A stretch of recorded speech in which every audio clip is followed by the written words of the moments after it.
Well, hello, everyone. How are y'all doing today? Are y'all having a great, wonderful day?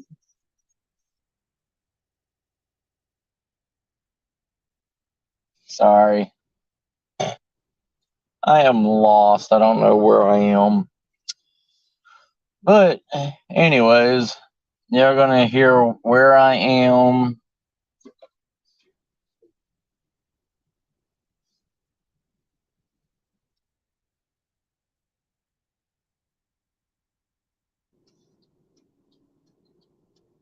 So, anyways, good.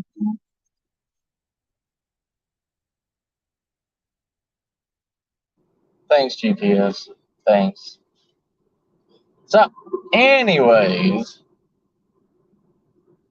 how are you? Wonderful, wonderful rum monkeys. So, survival. Hey, Lynn, how you doing, sis?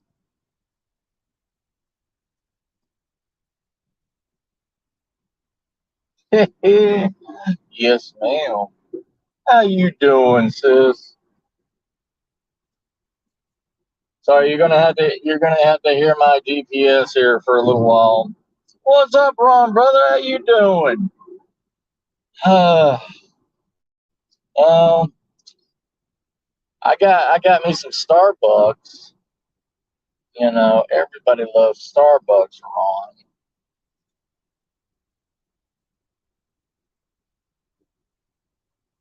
That's pretty much all I got.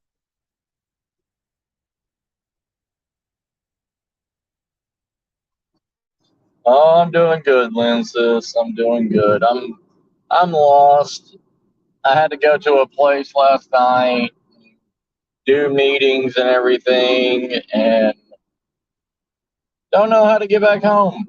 So I'm on GPS right now. Hey, PPR, how you doing, brother? How are you doing, my brother? Uh, so, anyways, survival.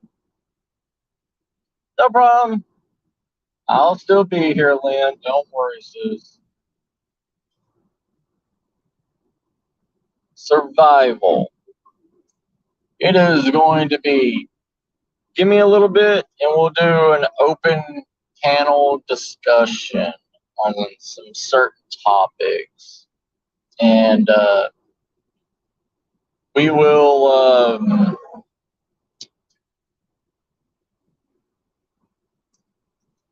We'll see what other people think about certain aspects of what's going on in this world lately.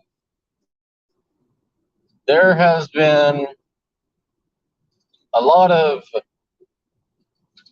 questionable actions that's been going on in the world in just in the last few years of all,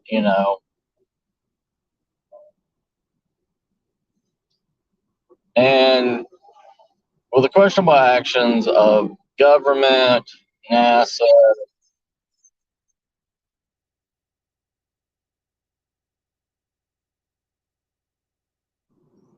the world powers. We all know that our peace treaties and everything are hanging on by a thread.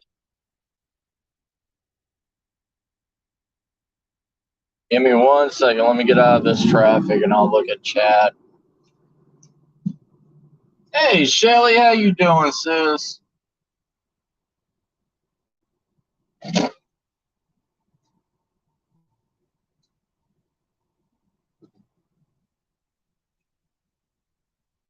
Oh, yeah, PPR. Yeah. And that's true survival, you know, and that's another thing I want to touch on because A lot of people, like I said, 90% of these people that say they're AKA survivalists, preppers, and all this stuff, they've all came from perfect homes. They've all came from perfect lives. They don't they don't know how it is to struggle.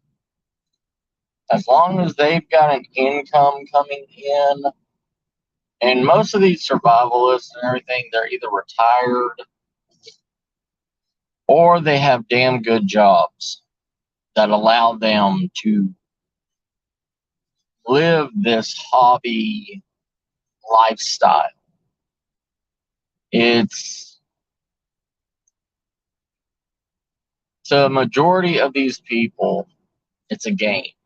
It's really a game of, who can piss farther or whatever. And it's like, oh, look at my prepper pantry. Look at this. Look at that. Look at my, $1,000 knife I just bought. That's not survival. The majority of this stuff that you see on YouTube is not survival. It's showing off, just in a different form.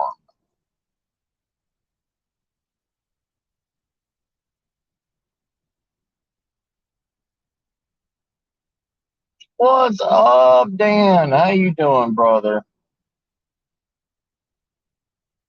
Yeah, Fifel goes west. Yeah, Ron.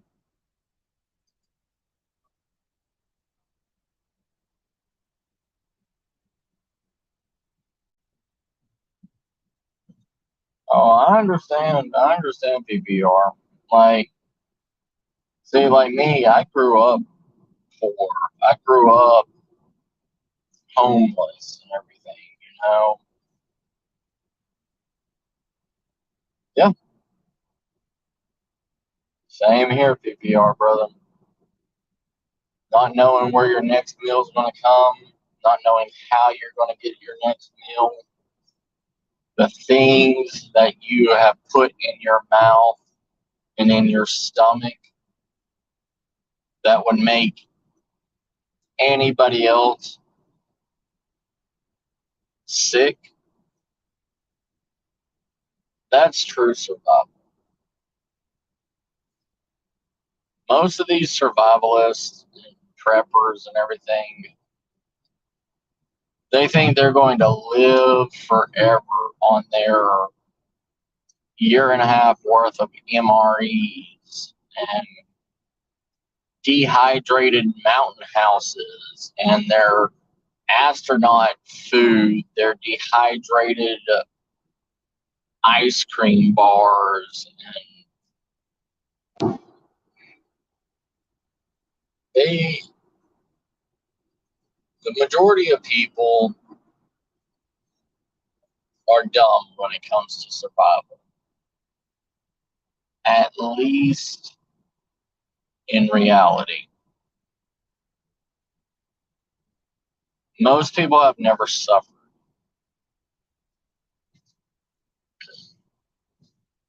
And a lot of these people will never suffer until a catastrophic event does happen.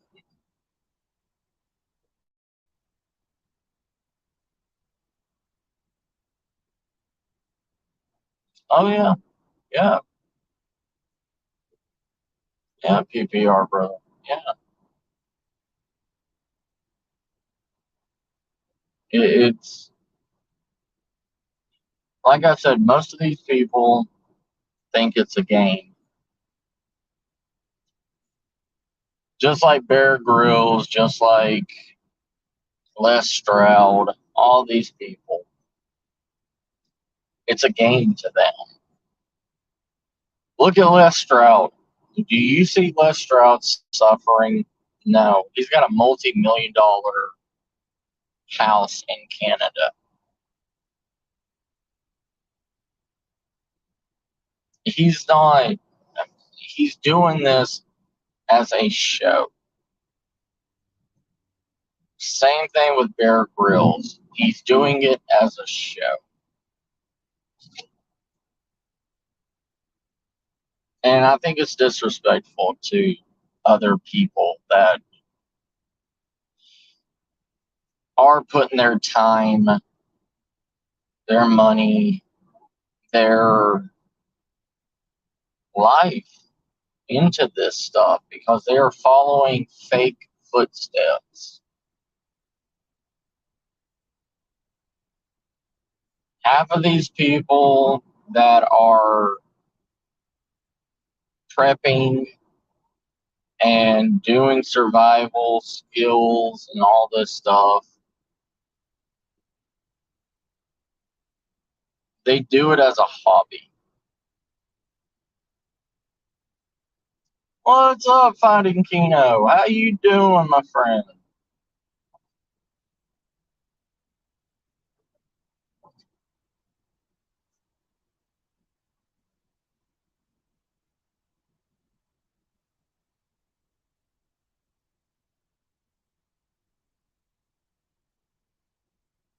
Oh yeah, oh yeah, PBR, bro. I I know exactly what you're talking about, and that's the thing, you know.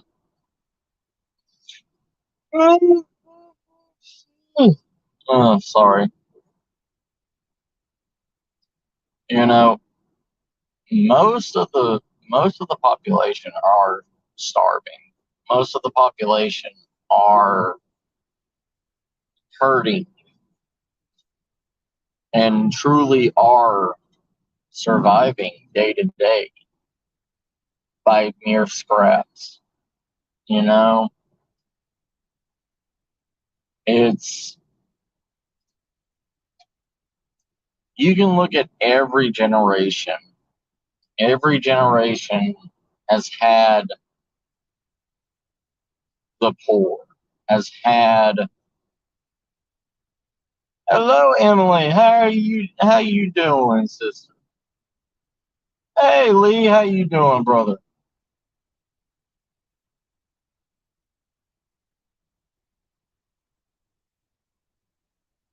Yes. Yeah, is literally that is literally surviving, Ron. If you don't have the basic needs, electricity, water, and food, I mean, it's kind of like the same thing as food, water, shelter, fire, and survival. It's it's on the same level. Oh my goodness! Exit. I thought I exited out of that. Oh, nice. I'm glad to know that, Emily. I'm glad that it was out there. Oh, well, yes, no, nomadic lifestyles, Emily, like gypsies, new age gypsies, RV life, stuff like that. It's a form of survival. It's it's a it's a different mindset. Um, More what I talk about is like homesteading, prepping, and survivalism is like being lost, like 411 cases, like being lost in the wilderness, being able to survive those scenarios to make it back. Learning the knowledge, the skills, and the mental ability to be able to survive, well, to overcome and adapt to the situation that you're in.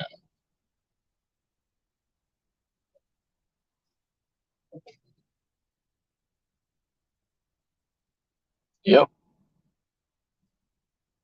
Like what PBR said. Like what he said. The ability to adapt and overcome with what you have. Not some multi-$100 survival bag. Stuff like that. Because in reality nobody knows when they're going to be in an actual survival situation. So even if you have, survival bags and all this stuff, you never know when you're going to be in a situation to you don't where you don't have it, where you don't have all the man-made luxuries that you have that is put in a bag. What's up, Uncle Ghost? What's up, Ghosty? How you doing, brother? I will cut my hair. I will cut my hair when when um when it starts warming up. How about that? How about that, sir? Huh? You know you love my long flowing hair, Ghost.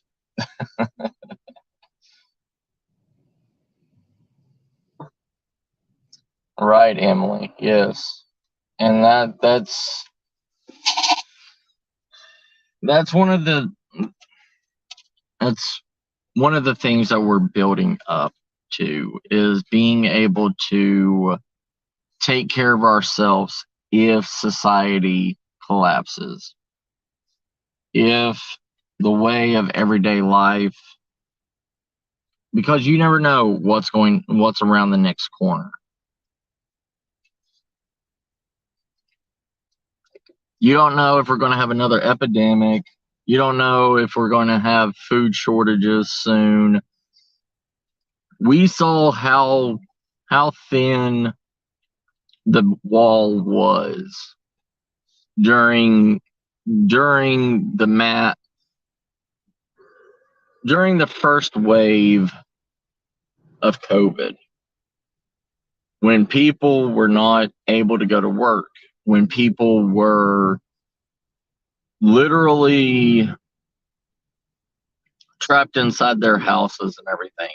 You actually saw how many people did not, because they did a poll on the majority of people living in a home. The majority of people living in a household does not have enough food in their kitchen or in their pantry to survive a week. Most people live day to day on eating. They don't, especially with younger generations and everything, not even knowing how to cook, let alone teaching them or letting them learn how to cook. We have been the newer generations have became reliant on fast food as their meals or a frozen pizza or a frozen meal. Most people can't even boil water, let alone cook rice or beans or anything. Hey Angel, how you doing, sis? How you doing, girl? I used to have some. I used to have back way back when I lived in the projects and everything.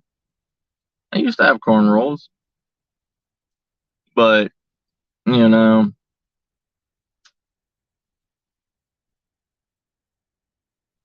right, right. Finding Keno. There's so many like DoorDash, all this stuff. People do not have to rely on cooking at their house anymore. If you're hungry or whatever, all you need to do is, just get a delivery system to deliver food to your house and it'll be there some way, shape, or form. And that's going to be the downfall of everything.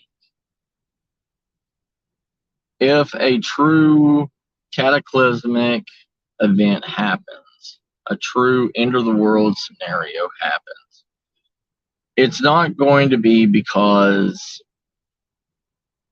it's going to be because we run out of food. Yeah. But it's going to be because the next, the, last two generations, they don't know how to grow anything.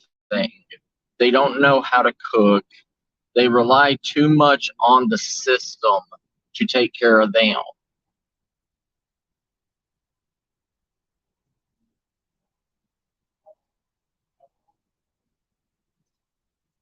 That's the thing, though, Angel.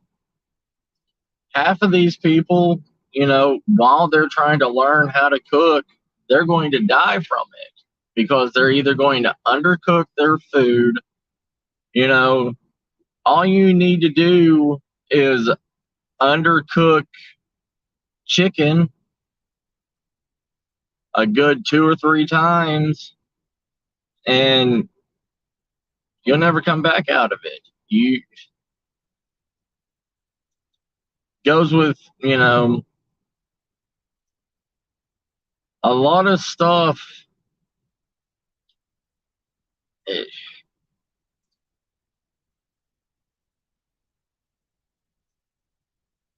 A lot of stuff is made literally to kill us. So many preservatives and everything in it. That's why you have to cook it perfectly.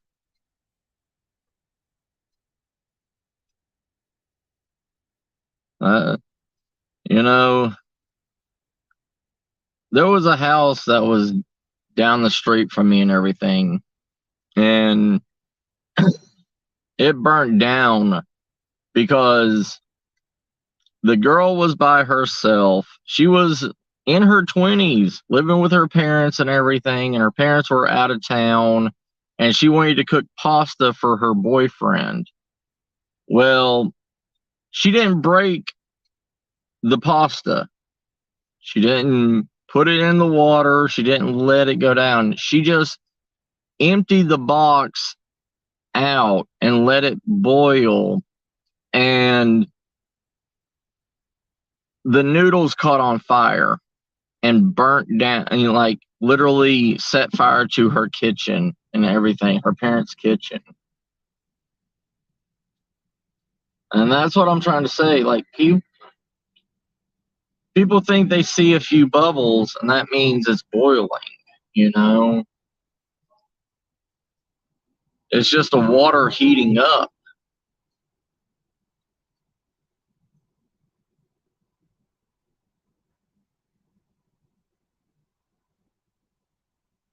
What's up, Jake, brother? How you doing? But see, a lot of these scenarios and everything that people talk about is in a perfect situation, is in a perfect scenario. I mean, and it's not to, you know, it's not to make fun of anybody or anything. It's not to, but the mindset that we have that we are going to survive any situation just because just because, like what Angel said, she camped in a tent and cooked on an open fire. But that was in a perfect world.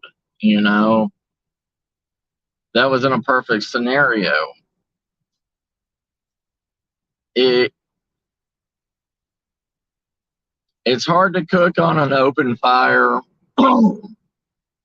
and to keep it roaring and to keep yourself warm during cold winter nights, during anything, when you need to sleep, but you still need to keep that fire going because you used the last bit of your lighter fluid in your lighter to start a fire, or you used your last match and now you have to rekindle those flames to keep the fire going. Or you don't have a lighter, or you don't have a ferrocerium rod, or you don't have a flint and steel, and you literally do have to make a bow drill. If you have to make a bow drill, I'm sorry, but 90% of people, even me, I'll admit it.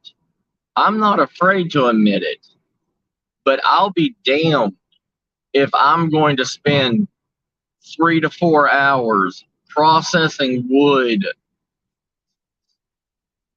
creating a hearth board, creating a spindle, finding the right curved stick, getting the right string to make the bow, and do all that work and waste all those calories and everything to make a tiny, tiny ember that can blow out at any second, or a drop of sweat can put it out. Most of these survivalists on here edit their shit. They edit a bow drill video because who wants to watch 4 hours of somebody spending, bow drilling 2 pieces of and then have it blow out? Sorry, work was calling.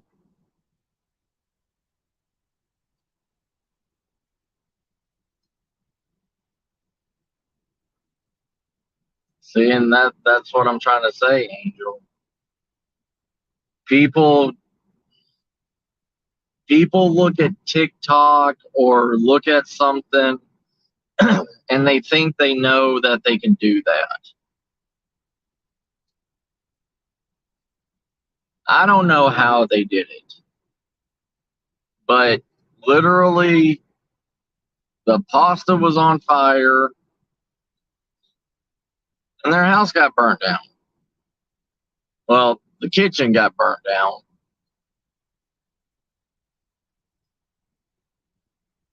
What's up, Amber sis? How you doing?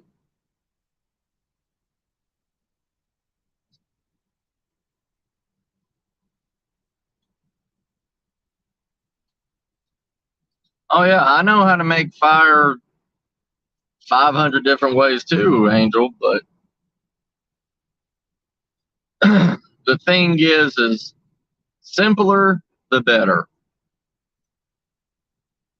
But the thing is most people can't handle the stress, the fear of the situation that they're in. Once you realize, son of a bitch,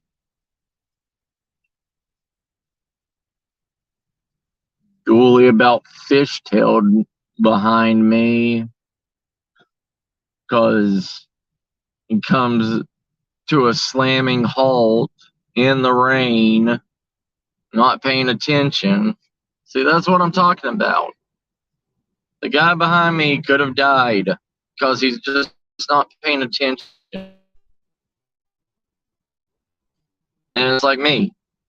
Yeah, I'm calling the kettle black, but I'm watching the road. I only look at the chat when I come to a stop or when traffic stops. But most people cannot handle the fear. Most people can't handle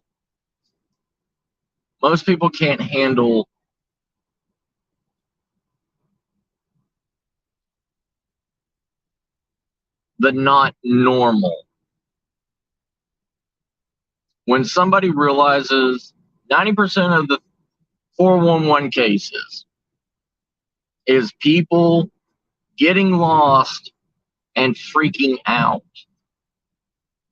And they are running in fear or walking in fear and not calming down, assessing the situation, and retracing their steps back.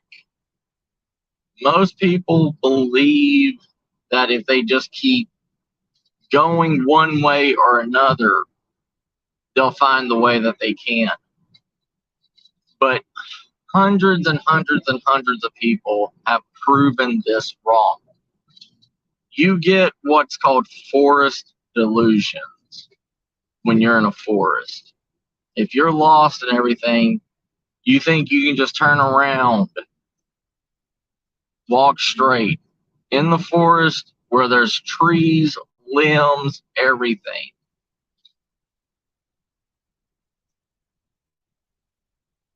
"90% of the people think if I just turn around and head straight, I'll be back. I'll go back to where I am." But you don't look at all the obstacles that's in your path. When you focus on something and you're trying to walk through the forest, you are dodging trees, you're dodging limbs, you're putting your head to the ground so you lose your point of sight. As soon as you put your head down in the middle of the woods and you raise your head back up, you are not going to tell one tree from another tree. You're not.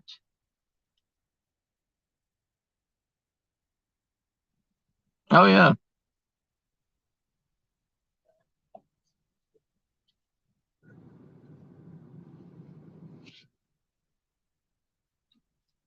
I don't know about all that. No, I don't know about all the cosmic energy stuff and everything, Angel. You know, I'm a basic human. So I look at reality of thousands and thousands and thousands of other cases that humans have died from.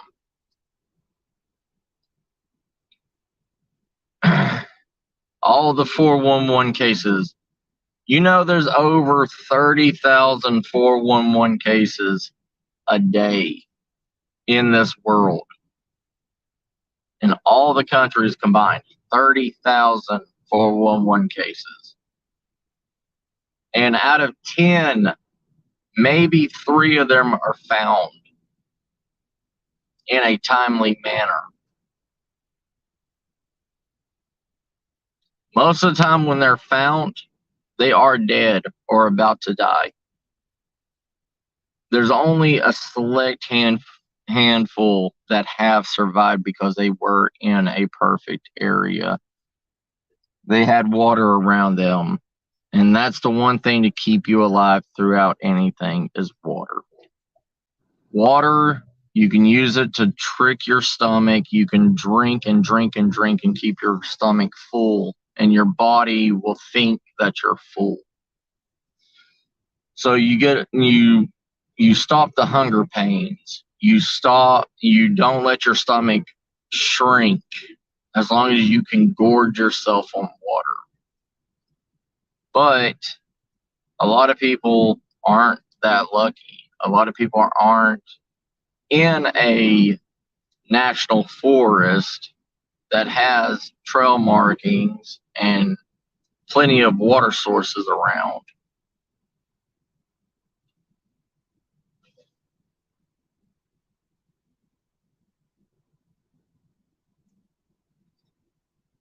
I'll try it. I'll try it, Angel.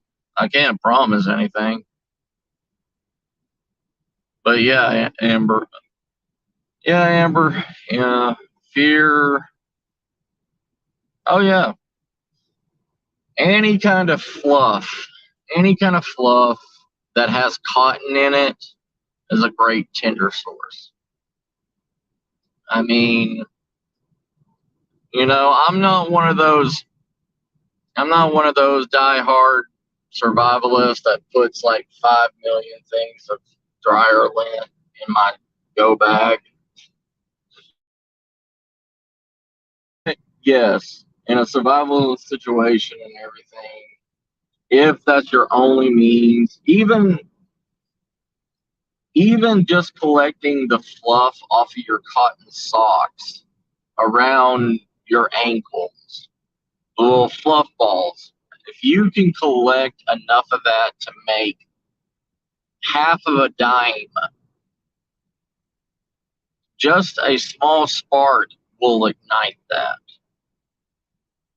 And it's not just because it's fluff, but it's because of the laundry detergent and all that stuff that's used in it and saturated it. That will catch it on fire. But as soon as it catches on fire, it's also gone. That's one of the bad things, too. Just like dandelions. Dandelions, you can catch them on fire. They're fluff balls. Cattail fluff. It's a flammable item also. And it's gone as soon as you strike it,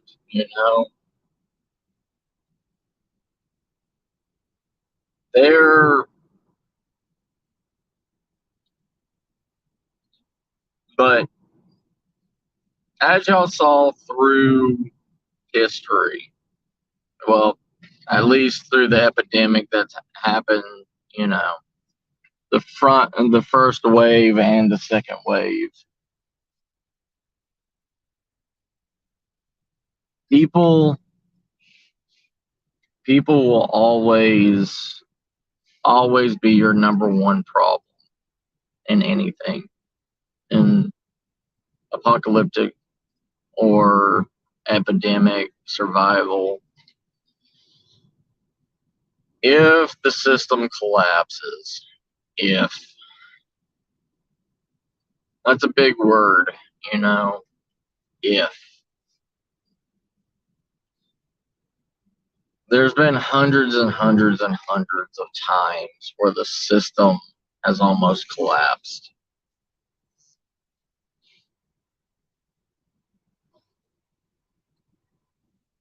I mean, look at the fall of Rome. Look at the fall of Greece. Look at the fall of the Egyptian Empire. Look at every great civilization throughout history. Every great civilization through history has fallen. What makes our civilization so much more perfect? It will fall. When? We don't know. It's just like like the Roman Empire. The Roman Empire lasted for decades before it fell. And I believe truly 100%, we're on that verge of breaking.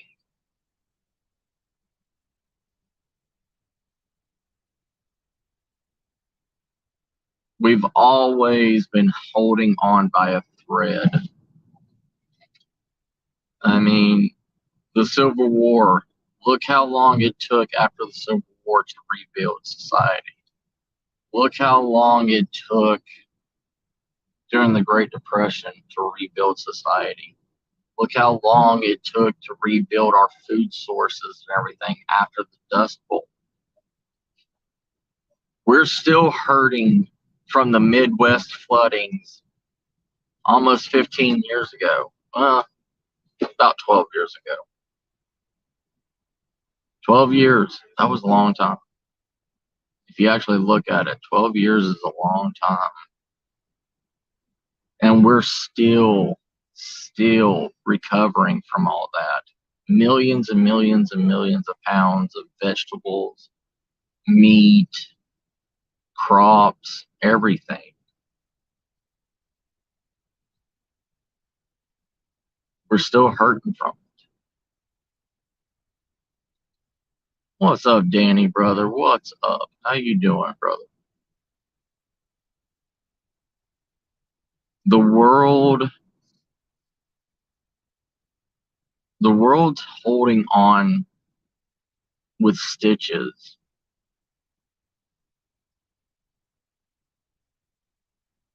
What's up, Sarah sis? How you doing, girl?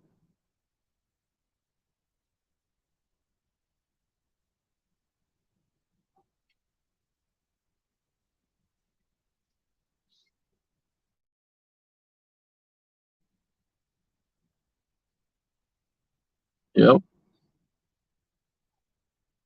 But we're whole our system is holding on by stitches and staples and duct tape.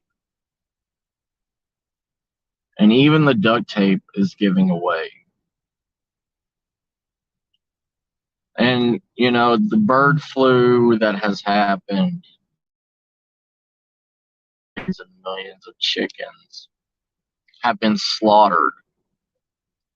There's still cases rising up. Not as much as it was, but it's still happening. There's still flocks and flocks and flocks of chickens having to literally be euthanized, literally be destroyed because it's so contagious to chickens. And we eat chicken every day. And it's not just every day, it is millions of people every day eating millions of chickens. I mean, I don't know how y'all were, but when Popeye's chicken created their Popeye's chicken sandwich, everywhere, almost every state, when it first came out, it took a month, and every Popeye's chicken restaurant was sold out of chicken breast sandwiches. In a span of 2 months, they ran out. They literally ran out of stock on it. And it took them about 3 months to bring back enough chicken breast to bring their sandwiches back. People were buying those things left and right. And for the whole statewide, from coast to coast, it was sold out.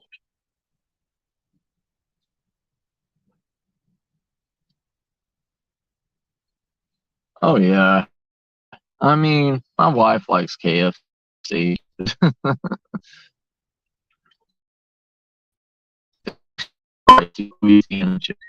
But that's not the point. The point is we are running low. And you know how long it takes for a chicken to be raised up to the point where it can be slaughtered? A meat chicken can be slaughtered within, I think it's within 4 weeks, a little over a month, to be raised up, to be slaughtered.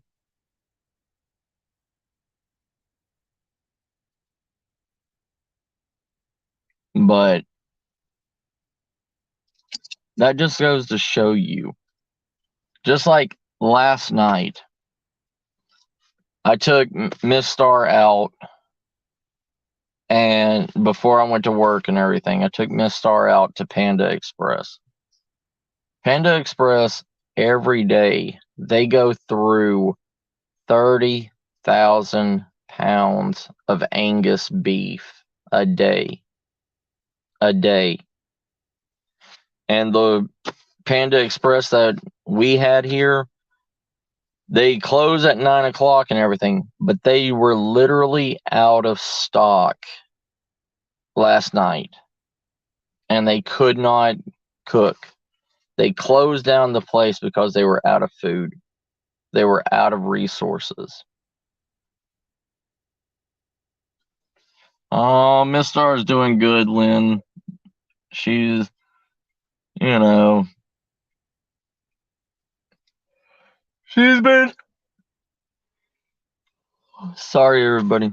She's been working her butt off just like anybody else, all of us. Hey, Nightmare, how you doing, brother? You're good, Lynn. You're good, sis. There is no requirement that you have to be in this chat. Just you popping in and saying hi is good enough. But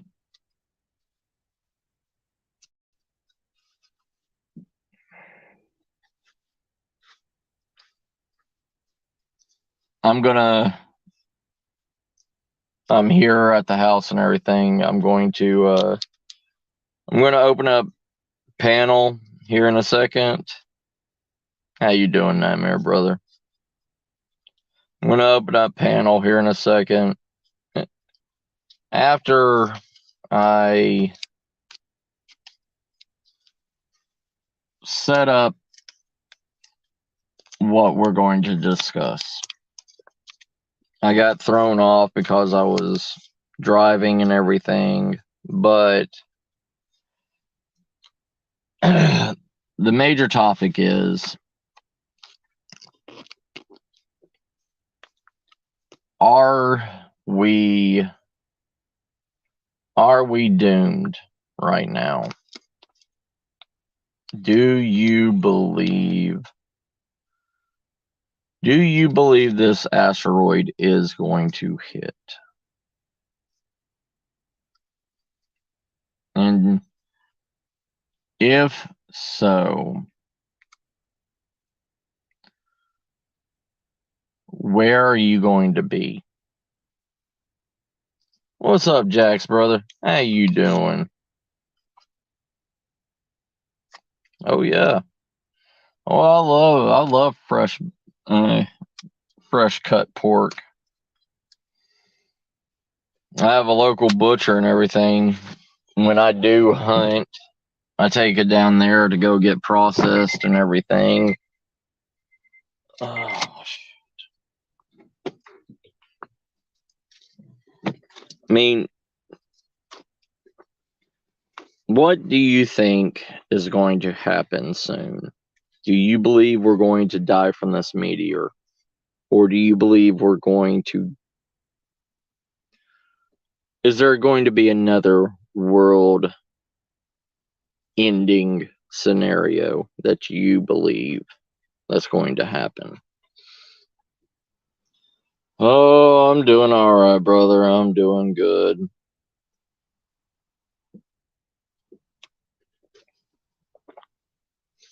So, let me figure out this new phone and how to phone hot. This phone be hot. I don't know why. Well, crap.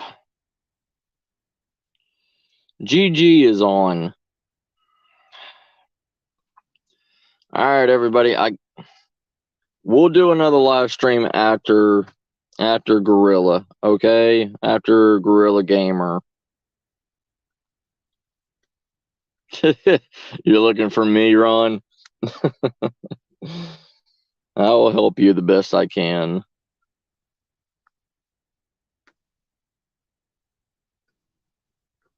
Yeah. So, we'll do the Gorilla Gamer after show.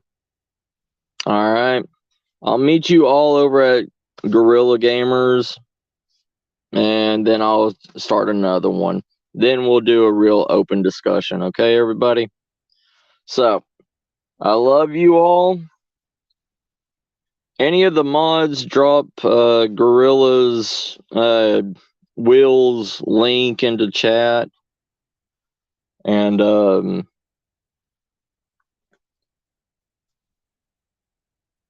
let's do a second star raid over at Gorilla. What's up, Chad? Well, we got, what is it? Is Gorilla live now? Is Will live right now? Or is he? It says 26 minutes. I'm sorry, Chad. I'm sorry, brother. That second shift sucks. I used to do second shift. Now I'm doing third shift, brother. That's why we're doing Good Morning Survival every morning. But thank you, Sarah. Thank you, sis. But we are going to do.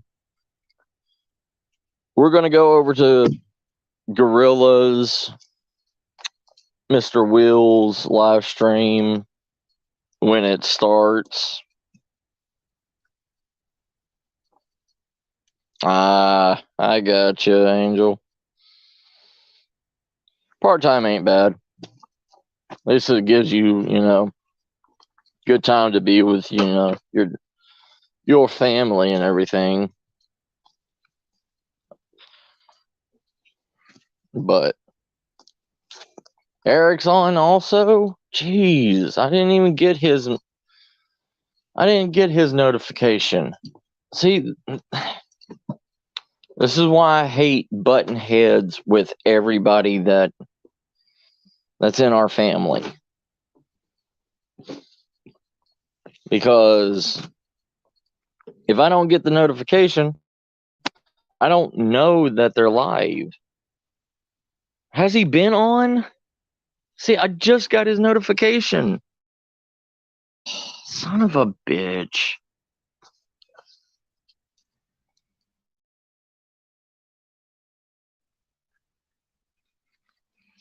A pre-chop show party tonight.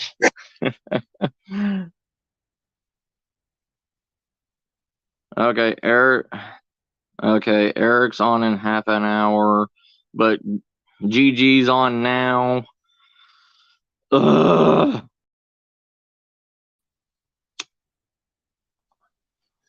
I love y'all. I love you, family. All right. Let's go over to Gorilla Gamers live stream. Go say hi to him and everything. Then go over to Eric's show, Paranormal Highway.